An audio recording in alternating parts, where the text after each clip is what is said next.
আপনি দ্ব্যর্থহীন ভাষায় বলেছেন বাংলাদেশে গণতন্ত্র নাই, এখানে গণতন্ত্রের কোনো চর্চা হচ্ছে না। সামনে যদি আবার একটি একদলীয় নির্বাচন হয় 2022 সালের কথা আমি বলছি, তাহলে গণতন্ত্র একদম আরো ধ্বংসপ্রাপ্ত হবে। কিন্তু তারপরও আপনি সেই নির্বাচনে গেলেন, শুধু জানি নাই আপনি 26টা আসনে আওয়ামী লীগের সাথে মানে ভাগাভাগি করলেন আসন।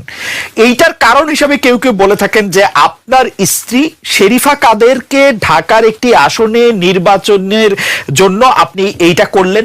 কেউ কেউ আবার বলে থাকেন যে আপনি সংসদে বিরোধী দলের নেতা হবেন, আপনি গাড়িতে জাতীয় পতাকা নিয়ে ঘুরবেন, মন্ত্রীর পদমর্যাদা পাবেন, আপনি বাংলাদেশের রাজনীতিতে একটি গুরুত্বপূর্ণ লোক থাকবেন, সেই জন্য আপনি এটি করলেন।